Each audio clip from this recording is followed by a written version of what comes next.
Today we had a very inspiring conversation with a very good friend, an old friend that I would love to spend more time with, both socially and also on camera, because he has a lot to teach. Tomi Kaukinen from License to Fail is quite an interesting person who has a lot to teach, and even more, I think, than he realizes himself. And I hope that you will enjoy this very wide-ranging conversation, reaching from basic education, how he failed to continue high school, to realizing why he actually needed to have a top-notch education at the Stockholm School of Economics, starting a company and becoming a really powerful entrepreneur. You can learn a lot from him officially on license2.fail and also through his documentaries on YouTube. But today we are touching a little bit about everything, philosophizing also a little bit about a few topics, having basically a deeper background about a variety of things that I hope that we can continue focusing in on in upcoming episodes. For now, please enjoy the conversation with Tomi Kaukinen.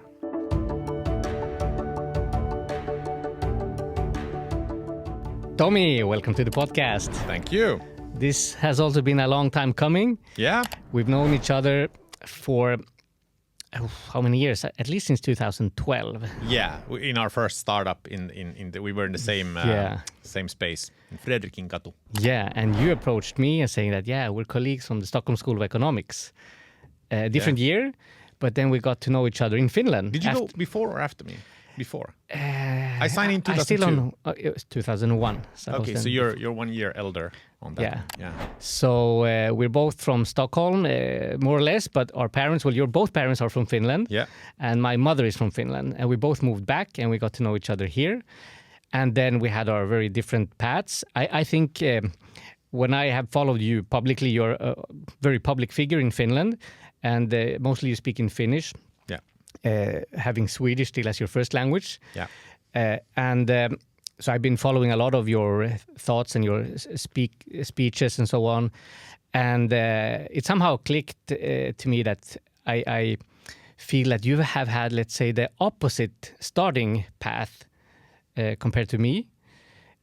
So I was very focused on school. I loved school. I had a very good progress in school, top grades, top student of my classes all the time.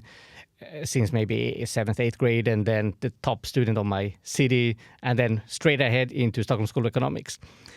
Let's start with your path from high school age, maybe early teens. Yeah. Not at all like that. How you came to Stockholm School of Economics. Not at all like that, my friend.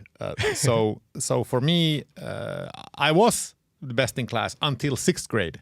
Ooh. Yeah, I was always in the top. But then there was a fateful year of 1991, and all the people who love music can relate to what happened in 91.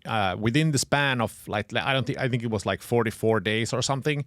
Albums which were released were Metallica's Black Album, Nirvana Nevermind, Guns N' Roses Use Your Illusion 1 and 2, Pearl Jam 10, Red Hot Chili Peppers, Blood, Sex, Sugar, Magic. So when music scientifically actually hits you the most, which is between the ages of 13 to 17, which is the music you relate to most in your life. When I turned, God damn it, 12, 13, that batch of music came out and it touched me so hard that I just, got totally in love with first Kurt Cobain and Nirvana.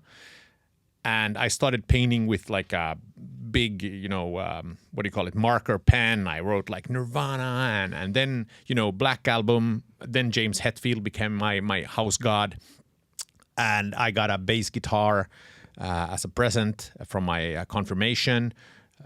That's the only reason why I went to do a confirmation to get gifts. Yeah, that's the Swedish approach. Yeah, not to create a bond with God. Yeah. And then I started playing hard rock music and stuff, and school just went to shit. Sorry for swearing, but yeah. No worries. At what age did you start playing? I think it was like 13. And then we had this grunge band and heavy metal band and all that stuff. And what year was that? So you're a little bit older than I am, I think. I'm born 79. Okay, 2 years older. Because when did Reload and Reload come out? That's 95, 96. Oh, much later. Yeah, much later. Because my friends, I had 3 best friends. They were all like into all of that. Yeah. Also into football. I was just practicing the things. Like I was playing the piano, I was playing the violin, I was practicing football like a lot. I really loved it. Like, so I was very active. But I was not a fanatic of anything. So I just, no, I have to go and do the schoolwork. Yeah. We have an exam or whatever. So I was very focused. Like, top priority for me was always school. Even my football coach had to call me once and say, you have to come to practice because we have a game on Saturday and I want to pick you for the game. And I was like, we have an exam, so I have to study. No, but you have to come to the game also. So now, I have to do both. But then I was never really I didn't become really the best at anything because I was doing everything. Yeah. So I was missing that, but my friends were inviting me to play the bass for them. So we practiced a little bit. I was like maybe 10, 12 at that time. Yeah, it's the same age. But I didn't really learn anything. So, and now I feel that I lost this thing. So I'm trying to play the piano again, like improvise and learn. I'm composing like simple songs and so on. But I missed that part because I didn't continue any band. I didn't really immerse myself in music, and music is such a big thing, and I couldn't connect. So I was like, yeah, great music, but I need to go and study. So yeah, no, I had the opposite. But you were in the right age then, so that's kind of, I think it's a critical thing for preteens, teens, early teens to find that thing. Yeah, but this is one thing when I do my speaking tours for kids and in high schools and upper secondary and stuff. If this would have happened in basically another country, which is not Europe, let's say United States, that would have been my life. Because I decided not to go to the upper secondary, is it high school or what you call from ages like 15 to 18. Yeah. I decided to skip that and just do my own stuff. And what did you do then? Because you were really into your band. when you're not educated, you end up in construction work. Yeah. So I did construction and like all these horrible jobs, asbestos sanitation, and for a very low salary, and I just hated my life. And I after 3 years, I started thinking, okay, maybe I'm wasting potential because I know I have the capacity to actually study, and I'm always been very interested and curious and reading a lot. Also as a kid, I think I read 20 Stephen King books before I turned 13, 14. Wow. So I was reading a lot. So it started to feel like my life is going down the drain. So here's where the Nordics especially comes in. You can afford. I'm not saying you should do it, but you can afford to screw up in your teens and correct it. In the States, maybe not so much.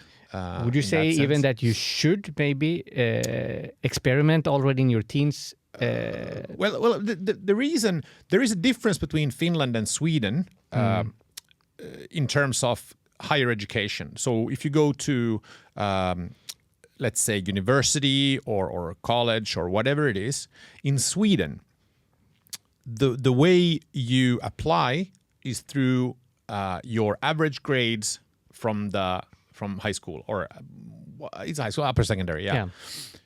That's how you get in. So schools, as you know, have what is called the GPA, or so to speak, the average that you have. And then that average, the time when I was studying was from 5 to 20, 20 being the highest, MVG, mycket väl godkänt, it was called. So, and the top schools were basically having everything from 18 to 20. The not so popular schools were having maybe 18 to 15 or 14, depending on popularity. So the more demand, because the supply was fixed, the more demand, the higher the grades. So all the best schools required that your high school grades were high. In Finland, you could actually go through with average grades and then do the entry exam and get in. So the problem with Sweden was at that point is that if you kind of screwed up your high school, you were locked out of a lot of universities, and you couldn't get in unless you did, studied up your grades or did this high school exam, or this college exam that we have in Sweden that is a general exam. So for me, I got this horrible anxiety when I was, I think, 19. I was like, my life is going down the drain. And then I started looking at these catalogs, back then, before internet had penetrated the society as much as today. So I started reading these catalogs, and I found, a lot of schools like School of Technology, and Stockholm University, and all these sorts of stuff. And I looked at the grades. I didn't care about economics, but then when I saw Stockholm School of Economics, a school, which I didn't even heard of, and I noticed that it was standing out quite a lot in this catalog. And I was like, what is this place?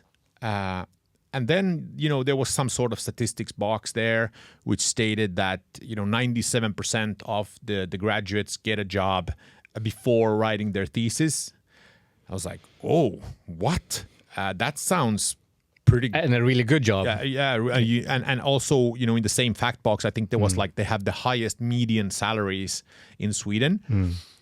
And that kind of stuck to me. I was like, how is this possible? It's like, what is this mystery school? And I started doing research, and I understood that basically, all the CEOs of the big companies, a lot of politicians, there was this musical artist Takabu that went to Handels,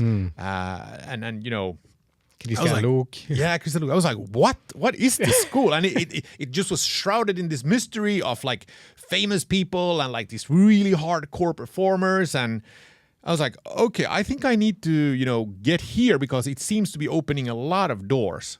Because I was thinking about, becoming an engineer. I was in KTH, in the Royal School of Technology, and went to some sort of open night. And I was interested in technical physics.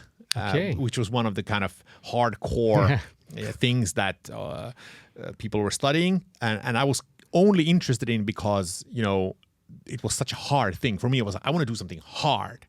So you had that already then, because that's what you're promoting now. Yeah. With, against AI, let's say. We'll talk about that later. But so you really had that already at 19? I wanted to do hard things. Yes. And why, do you think? At that point, I think... I wanted to show myself and others as well that you knew you could do something. Yeah, because I got annoyed when I was working in the construction and with this business. I got annoyed when people looked at me as just another asbestos sanitation guy, and I was like, "Well, I'm not, really that guy. I'm a smart guy," but they were like, "No, because you're a goddamn asbestos sanitizer." You have to practice as you preach. Yeah. So I was like, this is unfair because I have potential. But, if you don't realize that potential, you're going to be seen as this person. So in my head, I was smart but and you were driven. really smart and overly mature because you were too mature for school, I would say. Because you read more than people read in school. I'm sure you read more than I read, but I read the books to memorize all content in the textbooks. Yeah. So I got top grades just by reading. No, I read a lot on my free time. So already. I'm saying that you would have maybe graduated a bachelor's degree somewhere in some literature studies. And so, maybe, I don't know. And that's where I feel school is so misguided. Yeah, so I went back and I got the possibility in the Nordics. So I went back and went to, this Komvux, which is like the basically high school, but you can do it as an adult. Yeah. Because I couldn't get back to the high school anymore. Recovery school. Yeah. So I went there and after all these visits in schools, I saw that Stockholm School of Economics had a GPA of, I think, 19.85 or something. It was almost 20. Yeah. So I was like, okay, so I can't have a single, basically A- or a B in order to get in. Yeah, so, one is maybe too many. So you get 20, 20, 20, 20. And if you got 115, which was the next one, you might be out. Yeah. So I was like, okay, I need to go back to school. And I decided I need to do it in 2 years because I really want to go there. So I made kind of my schedule for 2 years. So I had 8 in the morning until 9 in the evening, from Monday to Thursday. And then, Friday was an easy day from 8 to 4. And then I just studied. And after 2 years, I got my 20 straight A's. And I was panicking during school because I remember I was reading one course. It was called Swedish C. So it's kind of the Swedish language advanced, which required us to do a little bit of analysis of something. And I chose to do analysis of like political stances in, Swedish media or something. And she gave me like this VG 15. So I got that in my second year after 1.5 years. And I was like, this grade is going to make sure I don't get in. So I went to the teacher and I said, look, I can't have this grade. It's like it's gonna ruin my future. I was totally dramatic. Yeah. And he said, okay. So I was like, give me something hard, and I'll give it to you. Yeah. And she was like, yeah, maybe you could try to interview some of these people. And I was like, okay, fine. So I called. I bought Aftonbladet, kind of a newspaper, probably biggest in the Nordics, and I looked out the person who was running the editorials, and that guy was Jan something. So I looked up his number, I called him, and I said, give me a 5-minute interview. And he was like, who are you? I was like, I'm a student, please give me this. And really, you were a real entrepreneur, sales guy already back then. I was panicking. Yeah. So I called him and he was very busy and he seemed annoyed, but he gave me some answers. And then I wrote this interview for the teacher and I said, look, I called this guy. He's a big shot. Yeah. And I got him to answer these questions. He was like, okay, you'll get your, 20 for this course. And that guy then turned out to become the chief editor of Aftonbladet and the CEO of SVT, the Swedish, what's his name? Jan, I don't remember his name. But yeah, anyway. So I got in to Stockholm School of Economics, and I remember how bizarre that was, standing in the middle of Stockholm on Sveavägen 65. I'm, from the suburbs. My parents are not academics. Yeah. My father has been a janitor and a technical, like, not even consultant, but like a technical person in AstraZeneca. He was fixing their machines. And mother, done everything from janitoring to cleaning to basically all sorts of weird jobs. And I stood there, and you know how it is. I was standing outside, and I see all these kind of backslick dudes with like suits on and being like super. I was like, oh my God, I don't belong here. I'm from the suburbs, from this broken family, and all these people are so secure and they're so confident. But I was like, well, I got my 20 in grades, so I think I belong here. And then I was lucky to immediately find a couple of guys there who were really laid back, Otto and Oscar. And we just sat there and laughed at all these guys. And I was like, okay, I found my crowd. Your crew, yeah. But the funny part was that Oscar, one of the guys who was laughing all this, he himself is a count. No. Yeah, Okay. he's a count, so everything is so absurd, and that kind of shows the Stockholm School of Economics kind of student base. There's like barons and counts and blue blood and all this stuff, and you're sitting there like, is this a movie or what the hell is this? So it's very cliche. Yeah. I did meet a few people from other backgrounds as well, and found more or less my crew as well. But you have really everything. But the key thing, my question for you then, when you got in, you felt maybe, do I belong or not? You knew you wanted the outcome maybe. But during the study times, you majored in finance.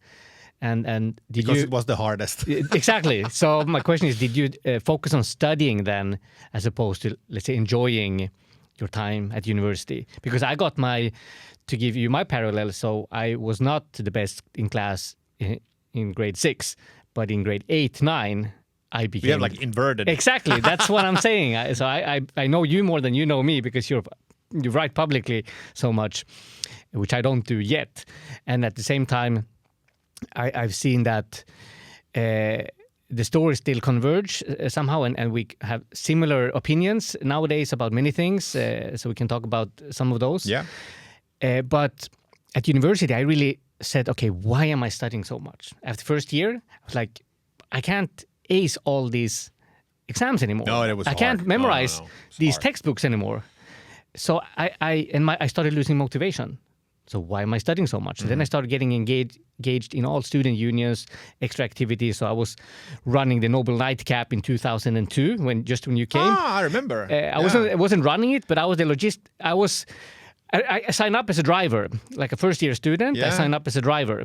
So I was just driving this minivan and getting stuff from, talking about SVT, from the theater plays and stuff to decorate the whole Stockholm School of Economics into this amazing after party of the Nobel. Yeah, I remember because Daniel Kahneman actually had a lecture in Stockholm School of Economics, and I got his autograph in one of my Thinking Fast and macroeconomics Slow. books. Because Thinking Fast didn't exist. So back I'm really then. looking for signatures from that's like my big thing only thing that I'm collecting, signatures by the authors of these big books. So I need someone like him to sign my book. I gave it to him. I think it was my macroeconomics book. Yeah. I don't remember if it was Paul Krugman's or whoever it was. And I remember Daniel Kahneman was looking at it. He's like, "This is not my book. this is macroeconomics." I was like, I don't have anything else. And then he signed it, but I don't know where it is now. But was that year 2002? Yeah. Wow, because so I just signed up as a driver, but then this guy who was running all the logistics and transportation department had to focus on something else, and he asked me because I was like driving like crazy and enjoying it. So I was just doing the work. Like I really enjoyed working also. So then he asked me if I could run the transportation team. So I just had to lead the other, like let's say first year students, the other drivers. So which I did, and that was like a fantastic experience. And we did that with like 300 students taking part of this as a voluntary project. And then in the end, the final hours or the final days before the actual event, all the other drivers just went to the party and just started enjoying and relaxing. And I was like, yeah, the responsibility was mine now to do the rest. So I just remember driving still stuff back and forth when the party had already started because I was the only driver left. Yeah. But then I got this award afterwards as the hardest working student for the Noble Nightcap. Nice. And I was like, that was like a real award for real work. That was completely opposite of the grades that had come from just reading stuff. So practical. Yeah. So Yeah. I got more practical, and then I took a break from Handels after my second year and went to Colombia to teach English for a year. And that's where my real learning journey started from my perspective. Of course, you can combine a lot of things, but this is kind of where I'm now, like in this balance. I'm seeking this balance between academia and practical things where entrepreneurship is like at the center, I think. And I want to explore a lot of topics with you also afterwards and maybe in follow-up episodes on camera. But really, I'm curious about your experience at Handels. So, because you had been off school during your teenage years, were you really, like, let's say, focused on school your entire Handels years, or did you also enjoy life like with the practical aspects? Because the student unions are amazing at universities. There's so many other things that you can do, like also connecting with people and starting projects and, you know, the startups that usually start at university, but outside of university hours. Yeah, I mean, for me, most of my school time was just you know, I of course I enjoyed certain of it. I was extremely proud to be the first academic in my, you know, family. I was extremely proud to go to Handels, to Stockholm School of Economics, because it was, you know, such a small group of people who actually got in. So I was just, you know, almost, you know, swelling with pride when I wore my Handels shirt. I was, you know, so excited about it because it was so far away from what I've grown up with. I've grown up with, you know, alcoholism, and criminal stuff. I come from a suburb which is extremely restless. There's a lot of violence, and even higher education was just like something you never talked about. There was nobody in our neighborhood, with higher education. They were like construction workers, and if somebody bought a Mercedes with some money from their construction, it was kind of illegal money or something like that, and you kind of looked up to them, and there was no sound reference point in my life. Basically, my parents didn't care if I would educate myself or anything. They were just happy if I stayed out of trouble, which I did not. So I was just incredibly proud to be there, but at the same time I was extremely keen on getting out from school and into work life. So when this is some crazy stuff that's going on in schools in general, after the first 6 months in Handels, somebody dropped, the following. Do you know that, a Handels Stockholmseconomics degree is not enough to get a job anymore, despite they saying it's 97%. I was like, what do you mean? And they're like, no, you got to have double degrees, man. I was like, what? Yeah, double degrees. I was like, what do you mean? So I have to go study in another school, And they was, yeah. So I was like, oh. And then I found out there was this kind of society in Handels called like the double, the economics lawyers, Handelsjuristerna. Yeah. And I was like, my job is not guaranteed. So I was panicking. So I signed up for law school in Stockholm University, and because I was so scared of not getting a job. So I started studying, two major degrees at the same time.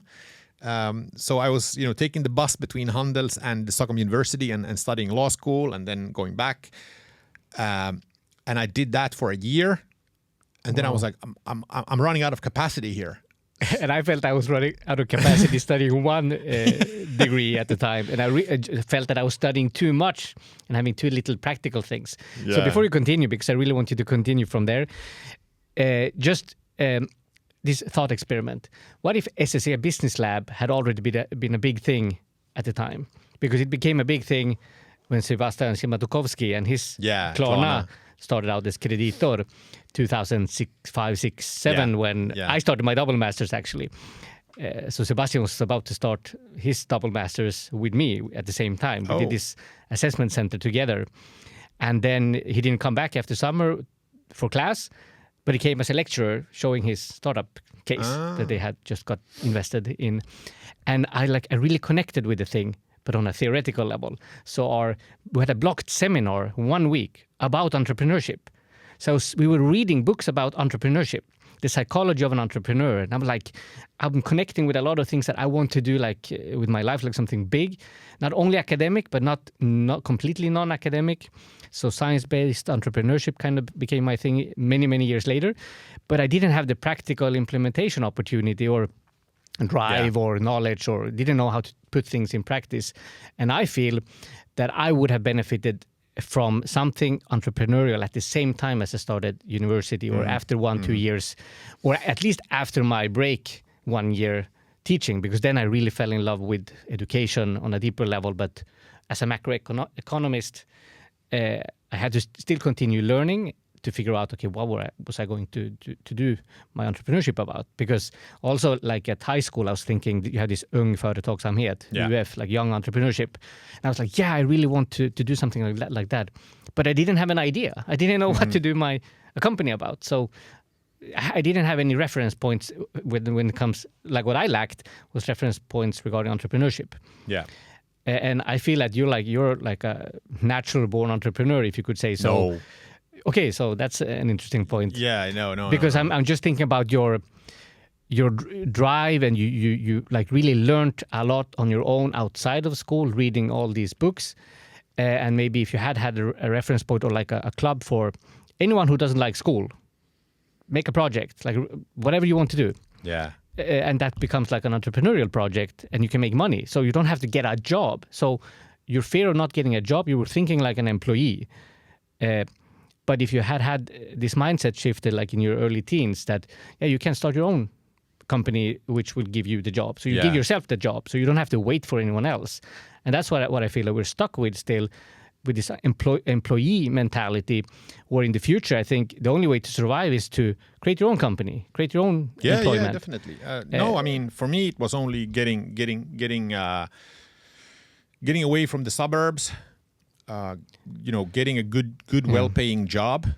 And, I was dreaming of going to London to work, going for the investment banks. And I had 2 interviews there. And that dream, when did that come? Because before Handels, you didn't know about maybe that. No, I didn't know at all. But you got really into that during Handels, during SSE. The thing is that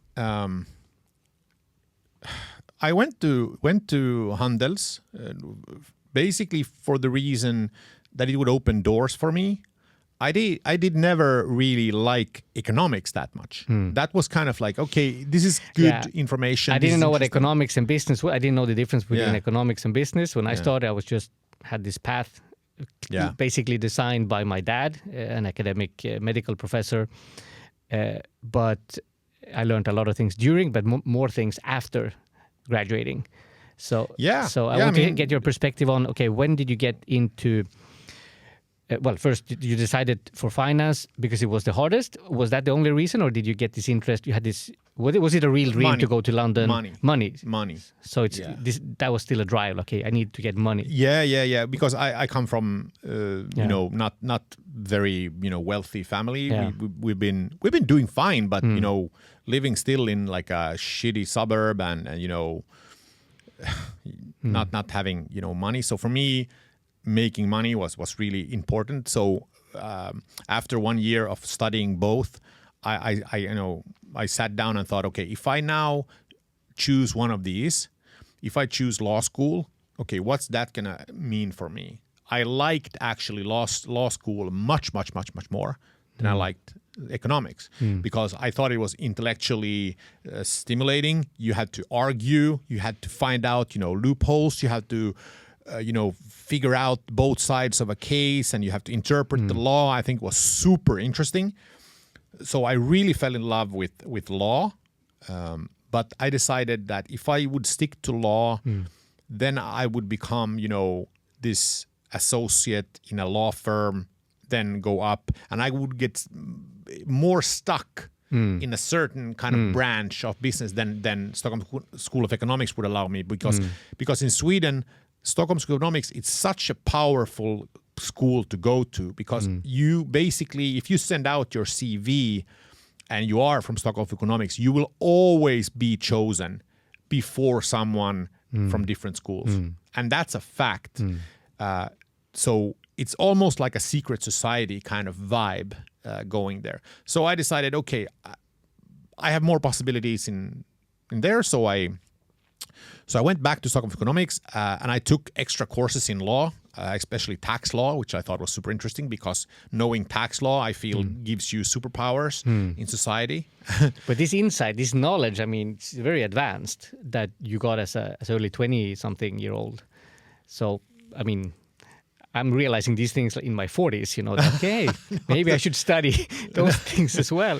No, I mean, I don't know. After I think like the entrepreneurial round and you learn from real experience in life. So I want to, let's say, give you credit for something that I don't know what it is, like because really early on you realized what you were kind of interested in somehow, but maybe you don't know it consciously. No, So that's what I'm trying to learn. Like, how did you know these things that, okay, I want to do it. So why did you, because law, I mean, my brother, he was took some courses at Handels, but he chose law. Oh. And now he doesn't have any hair left. So he kind of, got stuck. Yeah. No, but has a fantastic future ahead, I hope. But he's in his 40s and he's still like in this career race to the top. Yeah. But where I see that, okay, you can break free from that if you run your own show. And I see that you have a lot of insights that you're talking about a lot of them in your speeches, but already then, so what did you actually learn at Handels? Because I see that academics is a fantastic complement to the practical experience that you can get before or after studying. But you have also said at some point that you should study before you start a company. Yeah. Recently. I stand by it. Yeah, and I will explain to you why. I almost commented in LinkedIn, but I think I'll talk about this when I meet you. I'll tell you why. That why not hand in hand, and why not the practical experience before? Because I would argue that you reached your bottom before you studied. And most people never reach that bottom because they have a safety net through studies and similar things. And then even in normal life, you never really burn out, which we can also talk about. Mm-hmm. And I think you had this bottom experience, like in the metro station, cleaning up that mess. So that kind of realization is practical. You cannot get that from a textbook. Yeah, sure. And you cannot get that at the best university in the world. No. So there's a lot of realizations and insights that you have somehow. And I'm trying to understand where they come from. So because I want to also, as an educator, talk about these things and study these things and teach about these things. No, I mean, for some reason, I think this was October 2002, the first exam we had in Handels, it was microeconomics. It was part of the base package. So the first was this kind of, it was the economics package. It was micro, macro, international, and then I don't remember the fourth, but it was kind of this block of, and the last, there was 5 questions in this exam. And the last question of microeconomics exam was, what similarities do a peacock have with a degree from Handels? That was question number 5. Really? Yeah. And I after 23 years, I still remember that question. I don't know if I got that question, but... Yeah, and the answer is both the peacock with its tail and the graduation from Handels are signaling mechanisms. They signal something. And that's something from the microeconomics. It's a signaling. You signal something. Yeah. And this is the reason... one of the reasons why I think education is such an important thing to go through, because it provides you, first of all, a fallback. It's something that no one can take away from you. Yeah, if you finish. Yeah, but that's a big if. And my problem is that... And I want people to finish. But my problem is that the reality is that dropout rates are higher than ever. Yeah, so people don't finish. So, good for the ones who do graduate. So the root problem is deeper than that. So first of all, the education system is not catching up with reality of society. Yeah. And there's a lot of regulation that can be managed, let's say with AI, with the technology, with smartphones. But it should, in my view, be educational. Not be, if you prohibit something, for example, it has to be something that you can enforce, that it actually works. Mm-hmm. Like if you don't want to give kids a smartphone and you make a law out of that, you have to make sure that that law is followed. Yeah. Like with alcohol and kids, the same thing. But if enforced. If it's not enforced, and the reality is that parents buy smartphones to their kids when they're 7 or 8, and everyone does it. And if you haven't been able to prevent it yet, maybe you should educate people around how to use it in a better way. In Digital Minimalism, which is a book that I just finished for the second time that I recommended to you, there's fantastic examples of how to go about that in general for adults. And I want to study this topic more and before I give, let's say, public opinions to children. But there's a lot of fantastic tools in a smartphone that work if you don't have stupid apps. I mean, intelligent apps that make you stupid. Like really fantastic apps, like when we started with smartphone era, like 10 years ago here in Finland, really on a bigger scale, everyone was saying like, yeah, there's an app for that. There's an app for that. And you have also created an app. We both created apps. So you wanted to have people engage in your app as much as possible. So they become addicted to your app. Mm-hmm. So the author of this book wrote Hooked, how to create habit-forming apps, basically. And that is, of course, not healthy for your brain development when you're addicted or stuck with an app. So I think you really have to educate around that. But the reality is that it might not be that easy not to get your kid a smartphone. We tried with my son like 3 years ago when he started first grade. The first year, we succeeded. And then he was the only one with one other person who luckily was his best friend who didn't get a smartphone, like an iPhone. But in second grade, 8 years old, it was very difficult. And the mom kind of decided, okay, now it's time.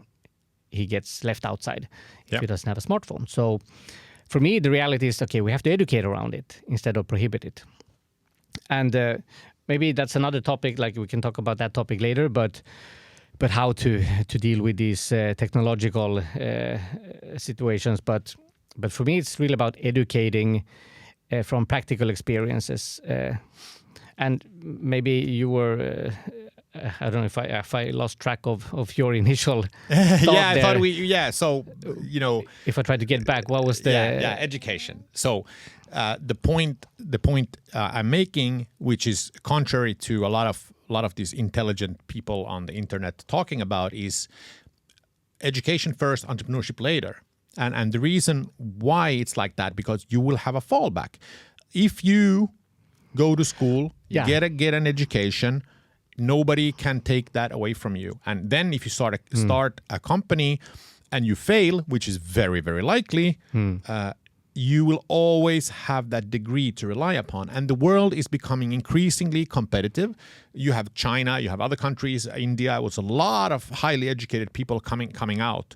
And you're now competing more and more in the Nordics, for example, for positions with people who are even not from here, but have very good grades and very good schools as a backup. So unless you have that education and you start a company and, you might fail, which is very, as I said, very likely, you fail.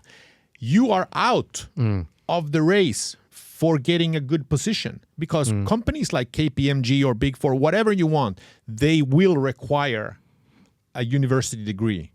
Yeah, I would say that like, as your friend or someone said that, you have to have 2 degrees. So I would say that the degree is not enough. It will never be enough. Yeah. It's no guarantee. And that's like the big if that I want to address, that even now in basic education, we have dropouts in high school level. It's not going in any positive direction at the moment. Yeah. And when AI is taking the first entry-level jobs away from all university graduates, that's a fact that society is developing so fast that when you get stuck in a slow education system, your education is so slow.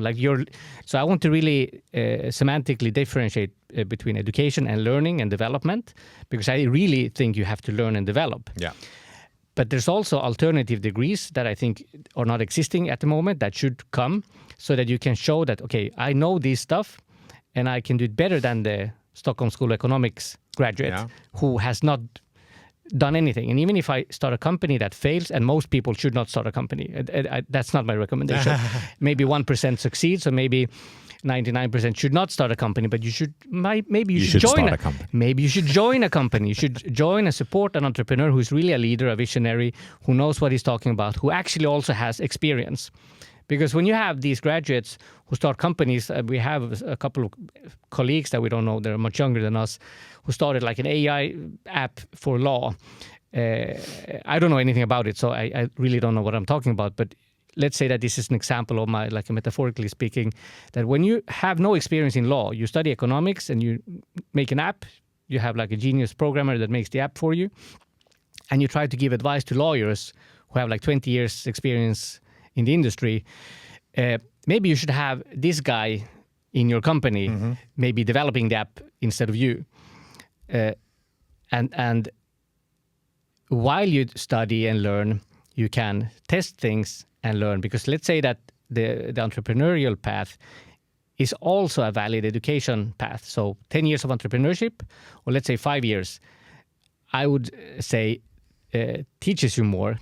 Yeah, I'm totally with you. I'm just saying... So the fallback would be your experience. So you also had a fantastic comment that I also wanted to build on with the IP that gets in by your learning experience. Yeah, exactly. But that's the value. Yeah, but what you getting study, an education is just buying an insurance.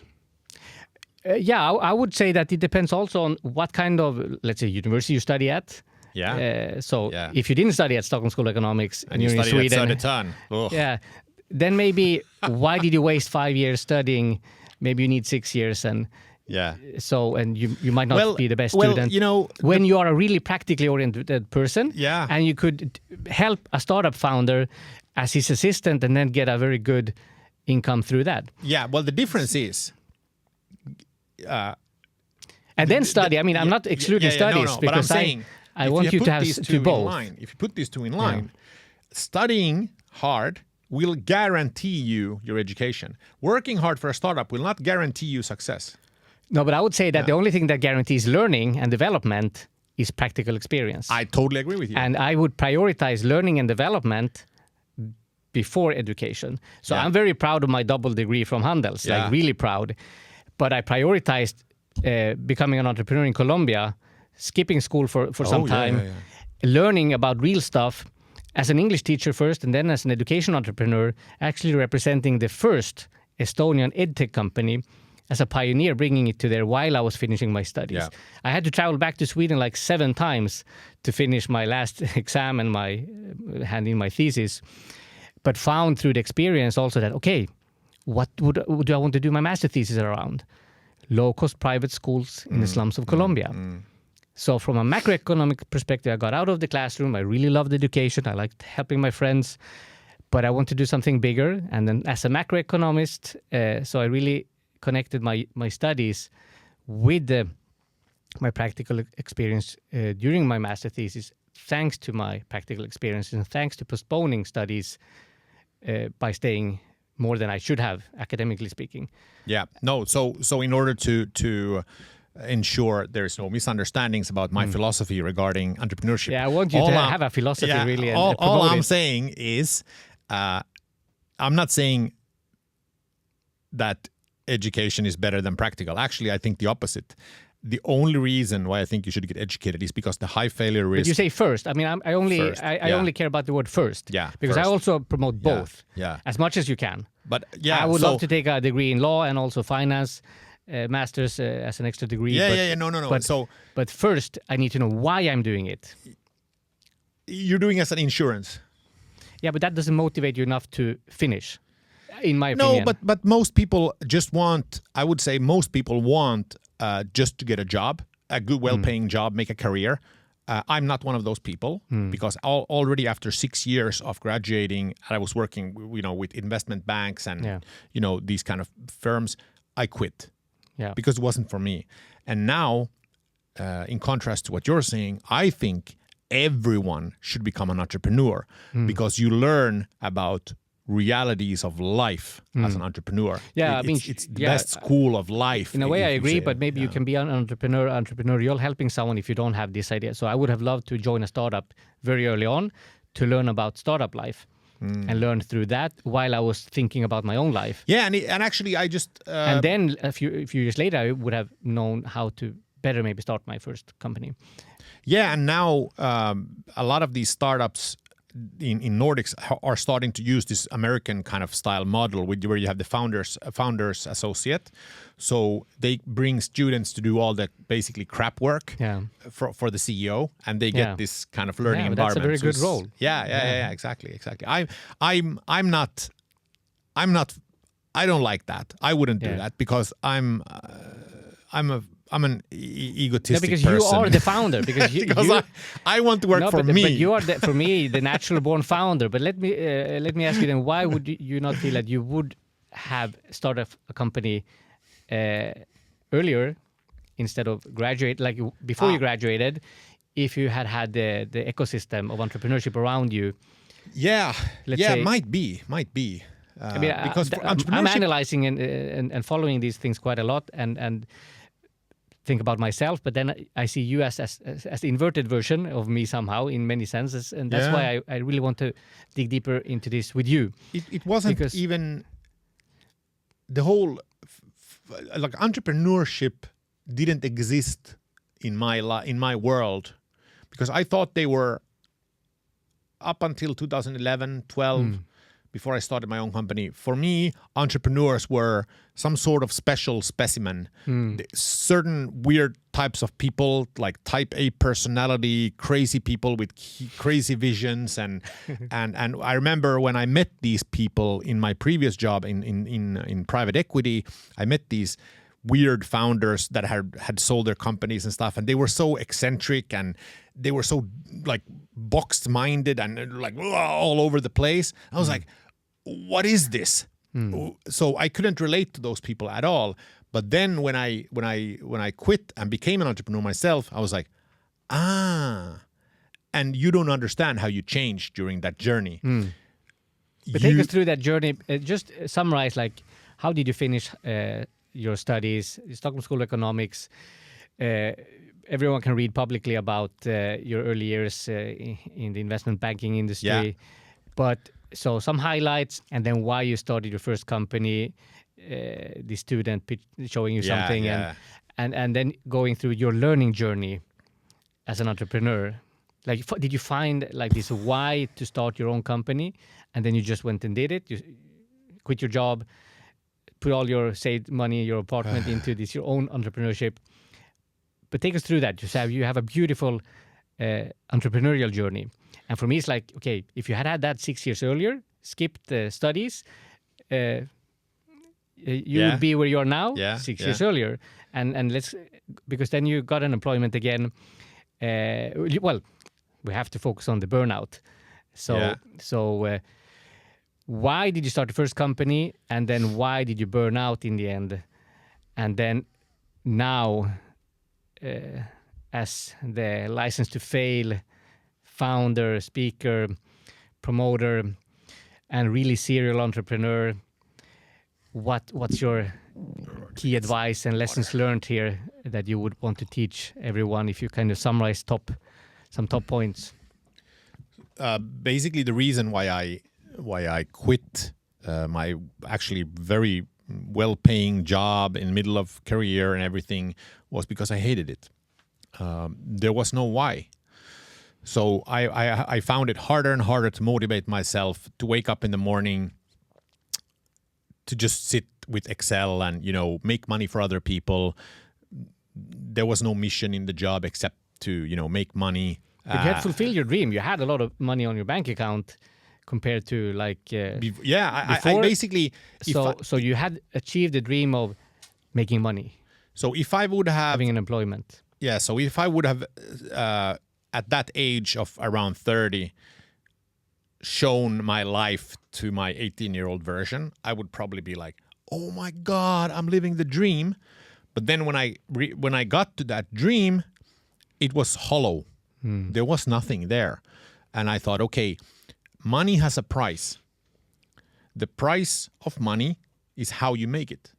What do you sacrifice to get that money? And I wasn't willing to make the sacrifice of sitting in this, brain dead work, talking about brain dead subjects. I could not, for my mind, realize that these people in the finance industry actually thought it was fun to talk about yields and IRRs and Excel models and share prices. I was like, this is the stupidest shit ever. Like, I'm not interested in this. I think it's so boring. I was already, reading the Finnish Kauppalehti, the finance newspaper every day, and I was almost falling asleep when I read it. I was like, I cannot be in this industry because it's so boring. So it was just, I hated it. And I was lucky that there was this Finnish Swedish student came in 2011 to work as a summer intern, and he just threw out this idea for me. And I grabbed his idea and I said, let's do this. And I built my first app 1 year after that. So I was tired of life. I was tired of work, despite living basically the dream. I think every student nowadays that study finance would love to work with JP Morgan, for example. They would see that as a dream job. For me, it was a nightmare job. So I quit. But the student, he didn't really join, or did he join? No, we gave him, we agreed that he get he got like 15% of the company. Yeah. And then when we started... What did he do? Nothing. Just No, but in his life. So did he study? he continue became studying? a math teacher. Okay, at so I would say, university. so my point from the beginning was that what if he had joined the startup because he had the idea, you had Yeah. experience of life, of finance, and what if he had been your third partner, you had another partner, Yeah. but if he had been also a partner going full-time, postponing studies, just, But he didn't want to. yeah, so that's kind of the why that he didn't really have yet. Yeah. Maybe he wanted to be a math teacher. I Yeah, don't know, yeah, is yeah. he happy now as a math teacher? Yeah. So that's where I was seeking my why as a 19-year-old. I went to studies and didn't know why I was studying so much. And if I could have joined you then, I would have been very happy now. No, you would be miserable. You would been a very hard boss probably, but I've always said that I'm a very strong follower. But when no one is leading, I have to lead. And then that's why I'm still like a leader now, positioning myself as a thought leader, because there's no one that I can follow, that I respect enough to follow in my industry. So, well, in this podcast, I would love to have partners as well, but now I'm leading it somehow. So, but I would have learned a lot joining a startup like that with someone who was bored in life and who would also be a role model for what I don't want. Like I had role models of people making money and so on, but I also realized that no, I don't want to get stuck as an employee, just going for the paycheck, the higher paycheck. And then if you look at your productivity, like the money per hour worked, it doesn't really show No, it's very anything low. impressive. It's very low, actually. So I want to go into, your key lessons as an entrepreneur that you still now see that, these are the things that we need in life. And then also combining that with health and well-being. Yep. So looking at how to be productive in the long run. So I'm having a couple of books here that I want to just reference. So Outlive when it comes to health. And then Indistractable that I've just started reading after Digital very Minimalism. good. And you said you had read it. Yep. So how to become indistractable and focus on your stuff.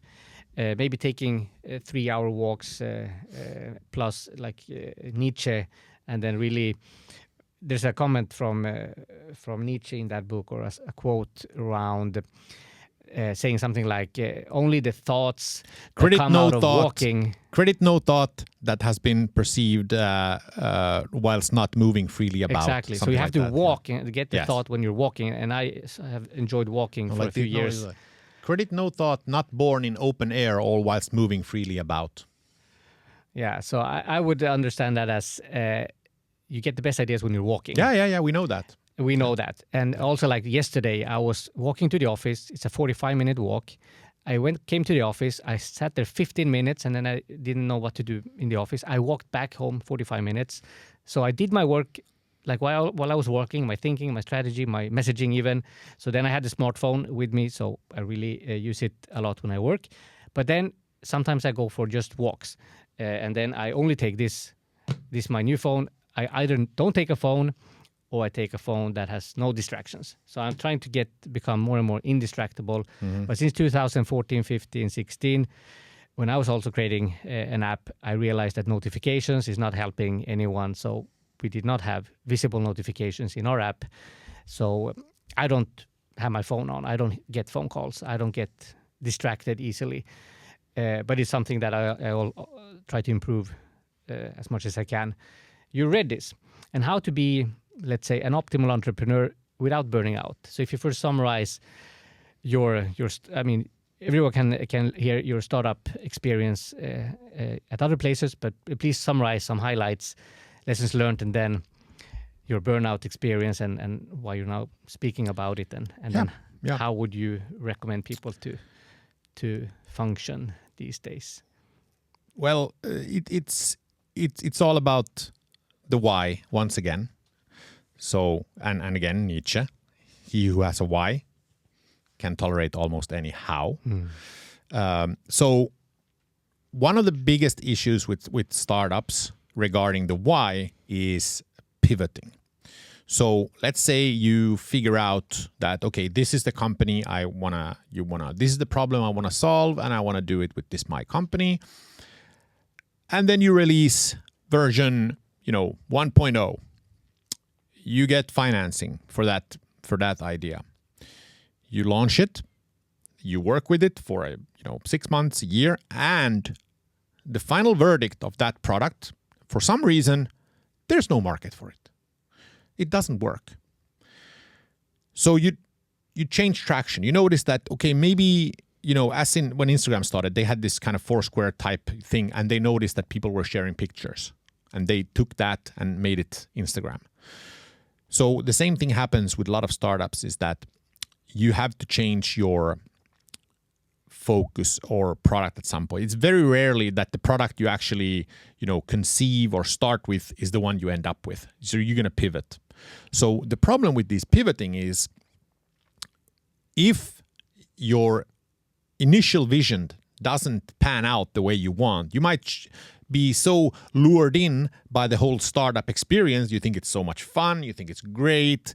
So you kind of slide off a little bit from your, core why into something else, because, you're now in the scene, you're excited and everything.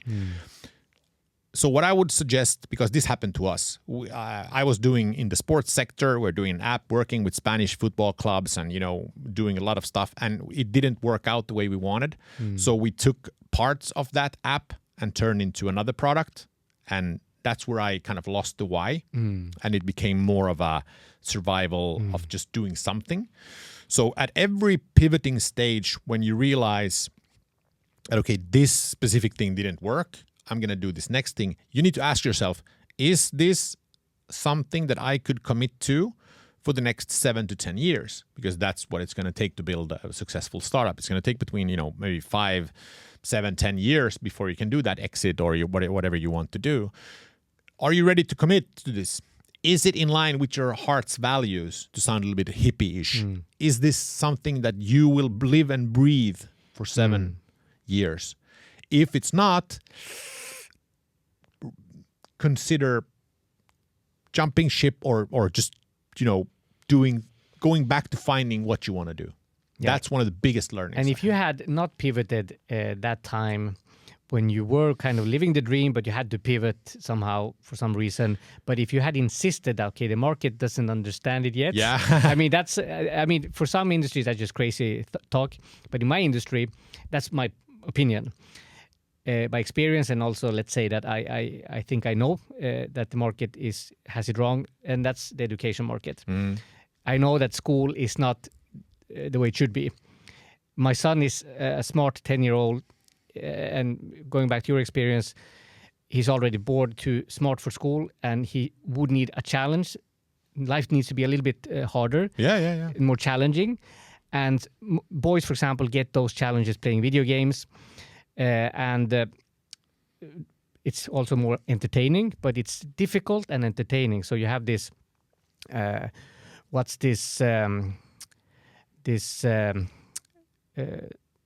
flow diagram. Ikigai.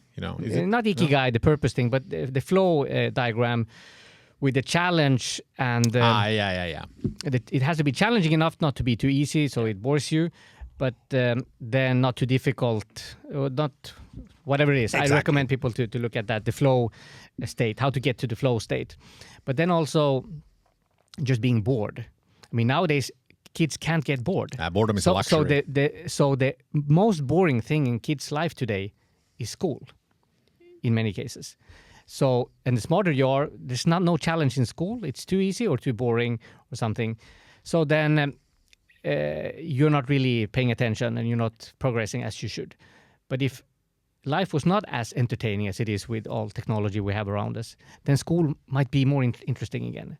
And we're not making school interesting enough, and we're not making it challenging enough or relevant enough, and the why for most kids is missing. So they don't understand why going to school.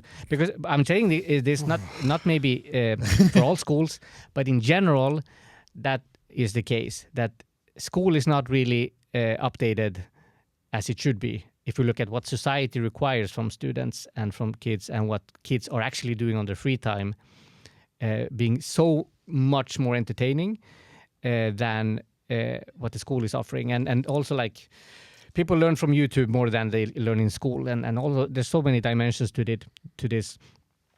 And of course, as an educator, as a teacher, an educator, an entrepreneur, economist, I want to change school, improve school. But I see that parents are seeking other options more and more, those who are seeking a better education for their kids. So you have homeschooling during the pandemic, shut up. So, and then alternative education models are offered here and there. And I think we have a lot of beautiful values in Finland that work very well. You have a lot of freedom, you have a lot of opportunities to work together in projects and do practical things. And you have a student-centered learning model. I don't like that. Which is, well, I think you have a lot of insights and you have a lot of subconscious insights and your conscious thoughts around them. I might think are not always in accordance with your own experience. Yeah. Because, and I don't know, I haven't thought about too many things. I'm just still learning about many things. But I do have a lot of opinions that I think are based on my last 20 years of living and learning. And I see some things that are so elementary in school, like parents' meetings. Everyone is talking about the WhatsApp problem. It starts in 4th grade. People start cyberbullying each other on WhatsApp, sending bad images and so on. And all the parents say, okay, talk to you next time on WhatsApp. So they're bad role models. They're very bad role models with technology. And instead of using WhatsApp for parents' conversations and whatever, do we have science-based ed-tech products that can help both parents have a better, let's say, experience with the studies of their children, but also, more importantly, having the children experience a more dynamic and more modern way of learning. Because that's how they learn on YouTube now, or sharing information outside of school. And very few parts of that are in the formal school system. And there are more exceptions still than the way of doing things in 2025, 2020, let's say, where we just had a crazy boom of technology that had nothing to do with science or education or learning, like Zoom, Meets, and Teams, like were the most used products for education. That's nothing to do with education in my mind. It's like conference calls for companies, fantastic way to connect, but not really a healthy learning environment for kids that should be out running. They should be out walking in the woods for 3 to 6, 8 hours a day playing. They should not be sitting all day to begin with. And that's what Peter Attia says, I think, if I remember correctly, that kids should not sit, they should not have chairs in school. Yeah. So look at our anatomy. It's crazy. I mean, it has been destroyed the last decades. So I see that more practical ways are possible, and we have the opportunity to do that in our schools for the education system to still be relevant. And that's where I want to connect the entrepreneurship part with earlier education. Yeah. Good learning places, good centers, good hubs, like libraries, like Audi Library. Yeah. I mean, that's a good place to start. But yeah, I think we stopped in lessons from entrepreneurship. I want your lessons from entrepreneurship connected with the philosophy. Like philosophy is what I'm learning about. And I want you to teach us a little bit from your learnings and how to combine, let's say, that with entrepreneurship and what you think is a healthy lifestyle like that we want to strive for. So why do we study? Because your why, would say it was wrong. It was misplaced. Why you entered Handels was misplaced because 6 years later you burnt out. Well, you quit your finance job and then you went again for the big bucks. And you have redefined your why, and now you've done documentaries about people like Nietzsche. That's where I see, okay, you're really putting in the hours, you work like crazy, but then you have your why. Yeah, but our why changes with time. Yeah, of course. Yeah, so the whys we have constantly get modified. So, but do you need to burn out before you change your why?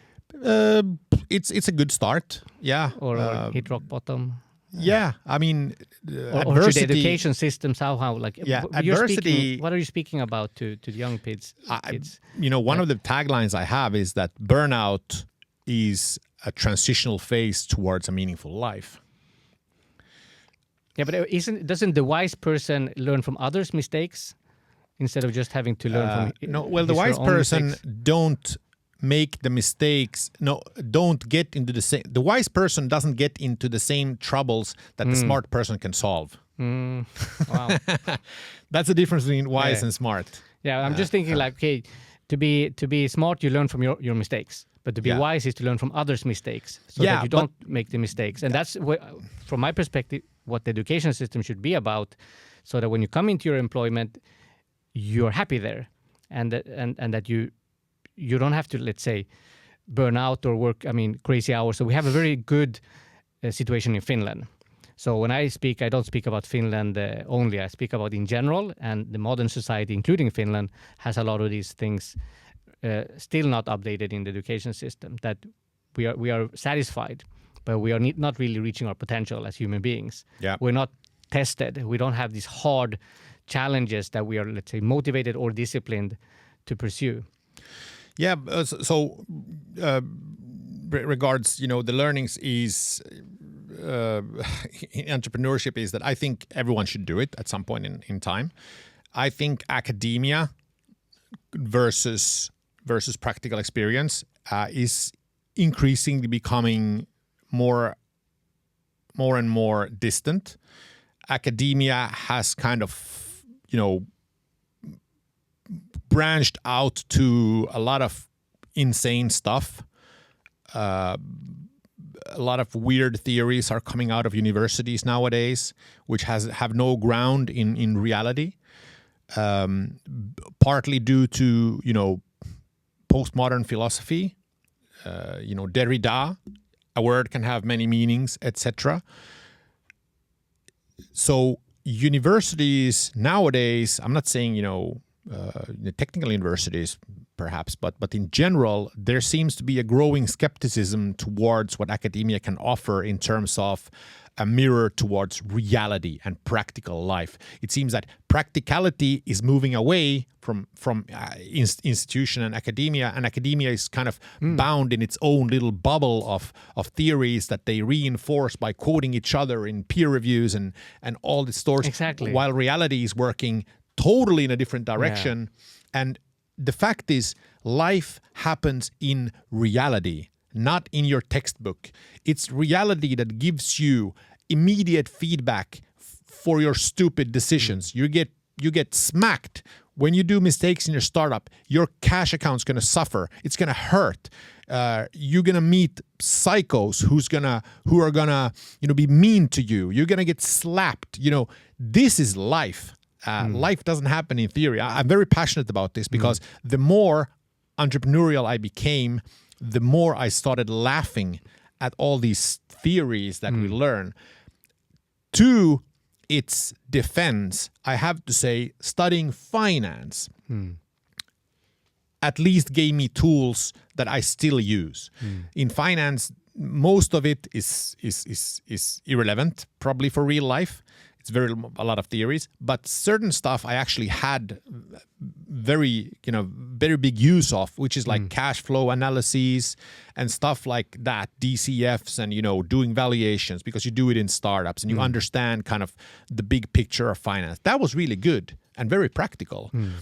But most of the stuff in university isn't specifically practical. It is, in Swedish, you call it allmänbildande. It gives you a view of the world. It makes you smart in kind of that bookly sense, you would say.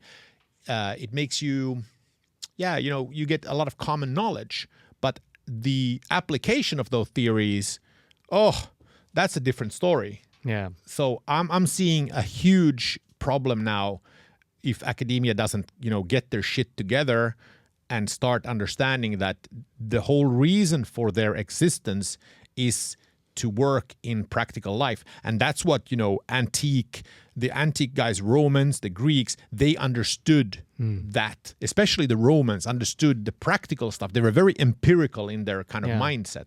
And they had to be. Yeah, because reality gives you immediate feedback. Yeah. So, yeah. Sorry, I just... No, but that's what I really agree with. And I would like you to conclude this conversation, because I see there's so many topics I want to talk about you, maybe in more structure, so one topic at a time. But now I'm learning more about your background and some of the topics that you really like to talk about. And let's say if you created your own academia. So I'm looking at the Plato Academy that I really am fascinated about, like how to really educate people for governing the country. Now it's like craziness in politics that has no relation to what you studied. Yeah. So anyone can be a politician, and anyone can, with your studies, stop studying and become a millionaire and run the country, like from an entrepreneurship perspective. Yeah. So there's no relationship between what the reality is and what the lawmaking is and what you're studying. That's kind of what I see, that we need to kind of synchronize again and, let's say, redo a lot of things. So if you were to, let's say, give a contribution with License to Fail Academy, you made a syllabus of a couple of courses. What would they contain? What would be the courses? So you have already made some courses, like your documentaries. Yeah. If you were to promote to just think of some building on these lessons learned and what you would recommend, make some courses for high schoolers. So maybe pre-teens, teens, who really are searching for something more important than what they are taught in school and what they actually should learn, so that they maybe become more motivated or disciplined to study and seek knowledge, reading more books. Because nowadays kids are not reading books like voluntarily, like we used to do in our time, because we didn't really have any other option. No distractions, so we didn't have the distractions, so we need to take away the distractions. But what would be the courses? So just mention, let's say, 3 to 5 starting courses that you would want to deliver. Okay. The first, I mean, everything would be very practically based. So everything would have to be based in some sort of practical knowledge. I would like the youth to get small wins.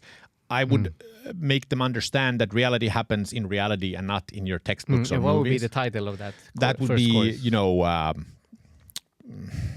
how life works. And they would have to, Good introduction. try to sell something to strangers, for example, and get the actual very practical course. Yeah, very, very practical. Yeah, we don't see that in school now. No, exactly. The other one would be the power of concentration. Very important. Very important. And I have to highlight... Let's build on that, because you're really promoting that a lot. So you need to work hard. And I follow Andrew Huberman a lot. Yeah. So the dopamine mechanism is going... I do Pomodoros every day. Side down when you have all these distractions and when you're not focusing.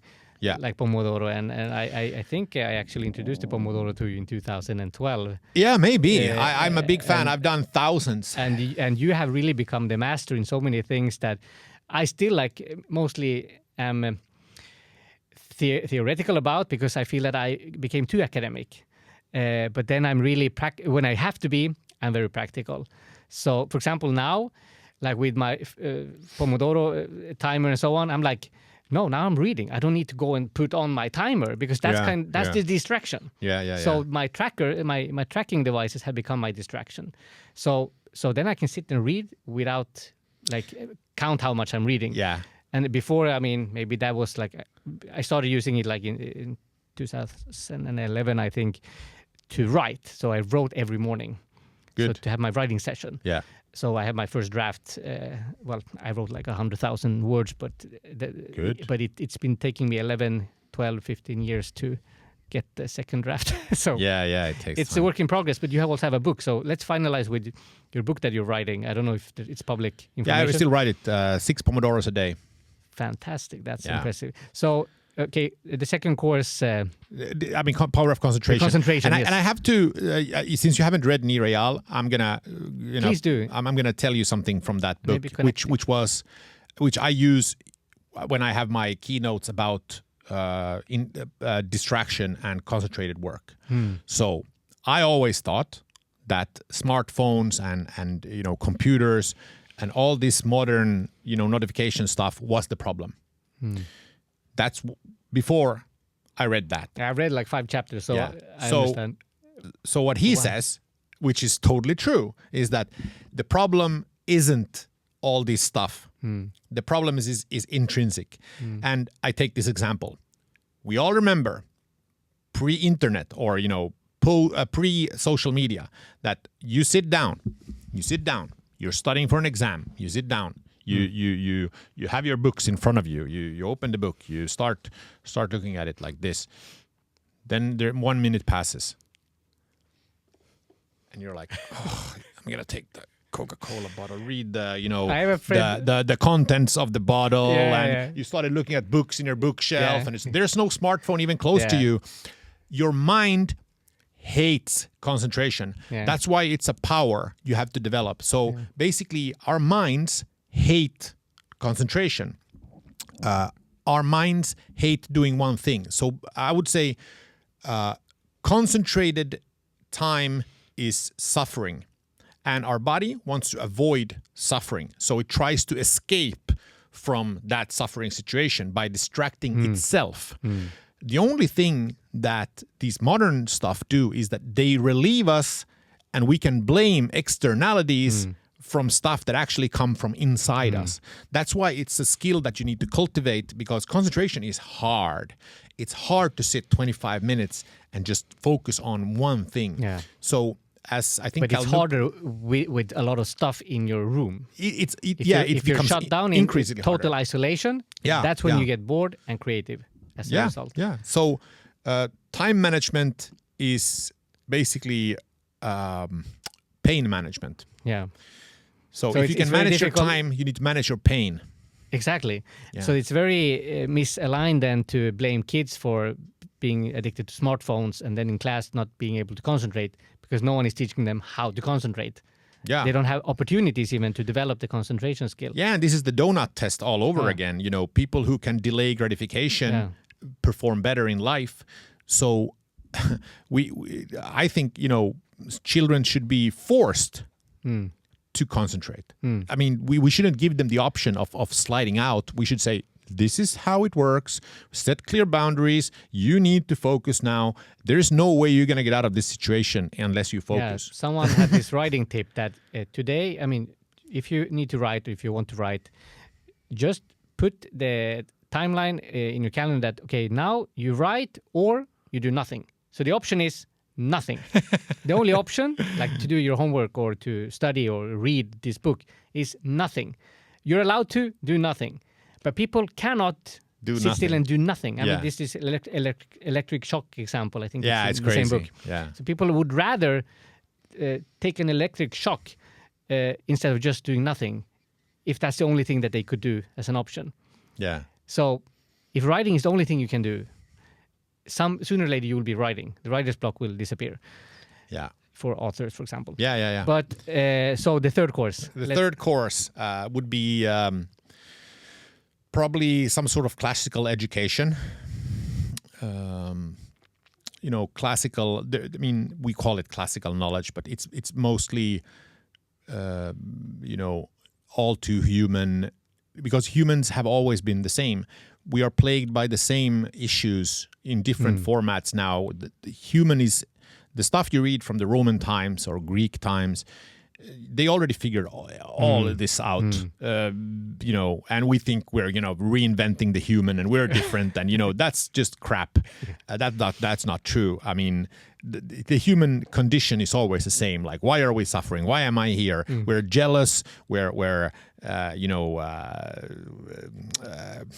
we argue, we bickle, we constantly are in feuds with each other about certain issues, and you know, it's just the same, you know, as Morgan Housel writes, the same as ever. It's just an infinite loop of humans thinking they've surpassed, you know, the old humans and think the old ones didn't know anything. No, it's the you know? opposite. Yeah, It's the opposite exactly. now. They're just laughing at us from like 2,000 years back. They're like, oh, look at these stupid idiots, you know. Yeah, They're just repeating the same patterns. Yeah, it's because we don't really have the focus anymore. We don't have opportunity for deep thinking or deep work or doing hard things. So we don't really develop. Nassim Taleb says the problem isn't that humans don't learn. The problem is that humans don't learn that they don't learn. That's a good one. That would be a good title for a course also. Okay, let's continue. Next time, I would love to hear your deeper thoughts on what courses you would actually give, because I would like to actually learn from those courses and also maybe help providing them, recording them with our fantastic producer here, if we can do something like that, because I would really love to have better education for our kids. My kid being a soon 11-year-old, not enjoying school at all, but being really smart, really talented, getting good grades, but doing it because he has to. And he needs to find a why, and the teachers don't know the why, really, in my opinion. And I have math teachers who like teach math, and then as a teacher trainer about pedagogic models that we have in Finland very well applied, they have said things like, when I ask them, okay, you have to be able to show the kid how you can apply this in real life, like mathematics, which is somehow quite basic. Yeah. And the teacher was, but I don't know how this applies in reality. Oh. And I'm like, okay, so how do you think the kid will be motivated in your class? Yeah. So that's where we are. And that's like Europe and the world. But I do think that we have a lot to talk about also in the continuation and also off camera. Covered a small portion. Yeah, there's, we got deeper into the background, and that's, I think, a good start. But I would really love to talk more about specific topics and maybe relate them to potential courses. Got it.